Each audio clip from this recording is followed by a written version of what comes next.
Assalamualaikum warahmatullahi wabarakatuh. Perkenalkan, nama saya Khairatun Nisa dengan NIM 200310113 dari Pendidikan Biologi 2020, mata kuliah Endokrinologi dengan dosen pengampu Dr. Elsa Yuniarti, Esket Embiomed Aifoka, dan dengan asisten dosen yaitu Kak Sari Ramadhani. Video ini sebagai syarat memenuhi ujian tengah semester pada mata kuliah endokrinologi.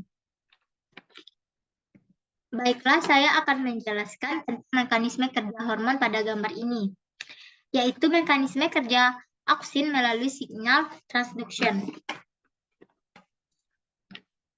Pada gambar A, karena ini ada gambar A dan gambar B, pada gambar A, yaitu ada dinding sel, membran sel, dan cairan sitoplasma. Pada mekanisme ini akan terjadi 3 tahapan, yaitu reception, menerima, signal transduction, signal transduksi, induction, yaitu induksi. Di dalam gambar tersebut ada dinding sel. Lalu hormon reseptor akan masuk ke membran plasma dan akan terjadi 3 tahap yang telah saya sampaikan tadi. Membran plasma yang dimana ada cairan sitoplasma. Kemudian hormon reseptor akan direaksikan lalu meneruskan sinyal hormon, yaitu induction, sinyal hormon. Lalu akan terjadinya proses reaksi dan setelah itu terjadinya aktivitas sel. Pengaktifan aktivitas sel. Lalu pada gambar yang B, itu ada dinding sel. Hormon auksin akan berkaitan dengan reseptor membran sel, sehingga terjadi proses signal transduction. Lalu proses ini berlanjut mengaktifkan fosfolipase C atau PLC. Yaitu pada gambar yang nomor 1 itu adalah hormon auksin, dan pada gambar yang nomor 2 itu adalah signal transduction.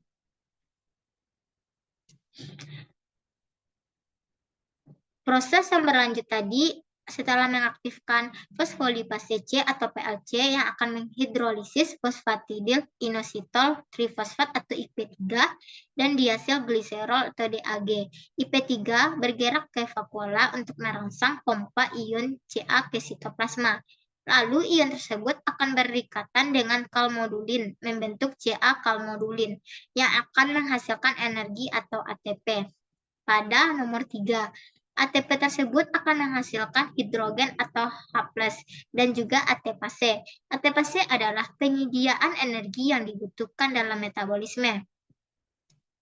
ATPase ini juga suatu enzim yang diperlukan dalam pembuatan energi dari ATP yang ada dalam buah. Ada badan Golgi, yaitu salah satu organel yang berfungsi untuk mengubah protein menjadi protein fungsional seperti enzim dan hormon. Hasilnya disekresikan keluar sehingga disebut sebagai organel sekretori, yaitu badan Golgi terdapat pada nomor 4. Badan Golgi terutama adalah vesikel sekretori yang mengandung zat protein yang akan disekresikan melalui permukaan membran sel. Vesikel-vesikel sekretori ini pertama-tama akan berdifusi ke membran sel, kemudian bersatu dengan membran dan mengosongkan isinya ke bagian luar sel melalui mekanisme yang disebut eksositosis. Lalu signal transduction, yaitu pada nomor 2 signal transduction akan faktor transkripsi. Hormon auksin yang diatur akan masuk ke nukleus, yaitu pada nomor 5 atau inti sel, lalu akan ke mRNA yang dimana terdapat di dalam inti sel dan di sitoplasma, berfungsi sebagai membawa informasi genetik dari DNA ke ribosom. Lalu akan terjadinya pengaktifan hormon pertumbuhan atau growth protein, hormon pertumbuhan protein atau growth protein pada nomor 6. Lalu selanjutnya pada slide yang kedua ada penurunan gula darah di bawah nilai normal. dan peningkatan gula darah di atas nilai normal. Ini merupakan mekanisme hormon insulin dan glukagon. Pada penurunan gula darah di bawah nilai normal, yaitu darah 5 milimol dan milimol per liter, akan merangsang medula adrenal.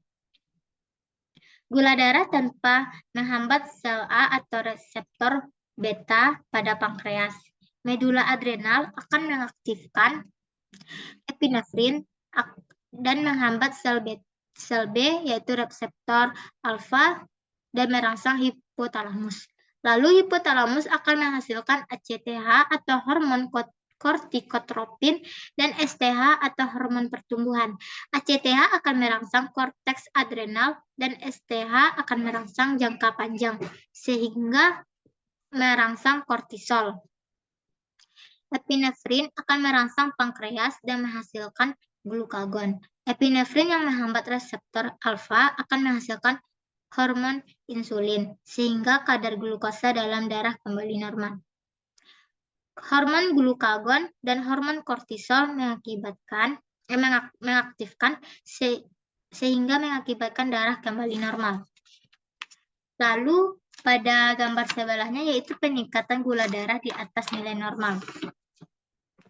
Gula 5 milimol per liter akan menghambat glukagon dan darah akan ke kelenjar medula adrenal dan mengaktifkan epinefrin dan merangsang hormon insulin. Epinefrin akan menghasilkan ACTH atau hormon kortikotropin dan STH atau hormon pertumbuhan dalam jangka panjang dan menghasilkan kortisol. Hormon insulin dan kortisol akan aktif sehingga mengakibatkan darah kembali normal.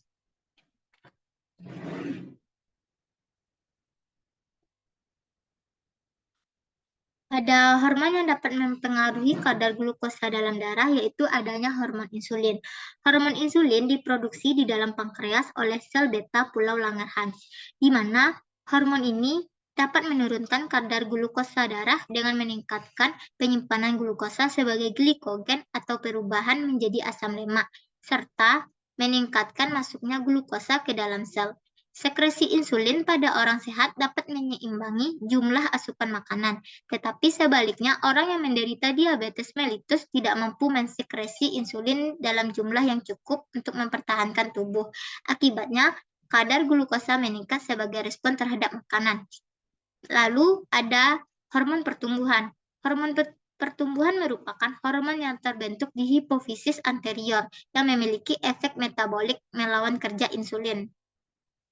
Hormon ini dapat meningkatkan kadar glukosa darah. Hormon pertumbuhan dapat menurunkan pemasukan glukosa oleh hati dan juga dapat menurunkan peningkatan insulin oleh jaringan. Lalu ada hormon glukagon.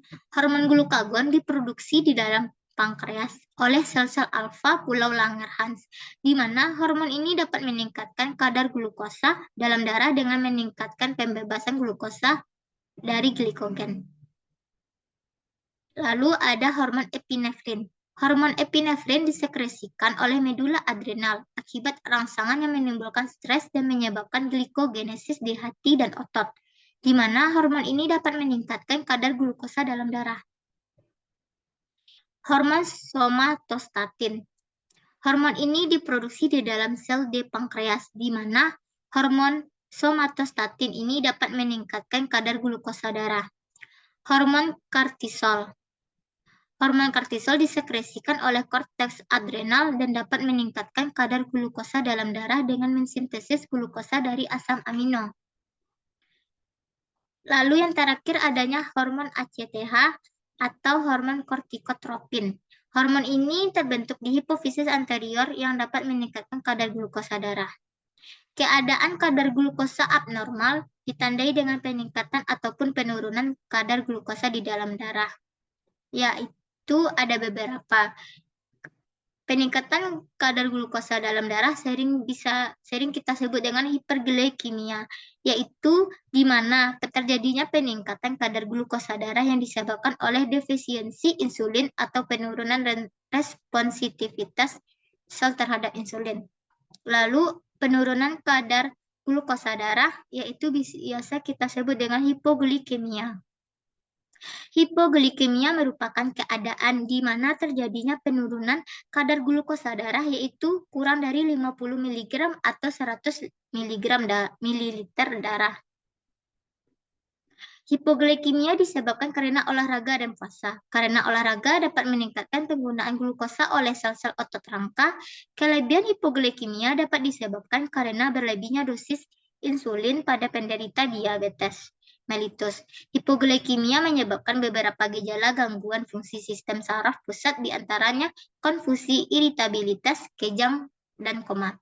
Baiklah, sekian dari pemaparan tentang mekanisme kerja hormon.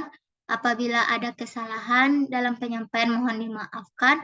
Assalamualaikum warahmatullahi wabarakatuh.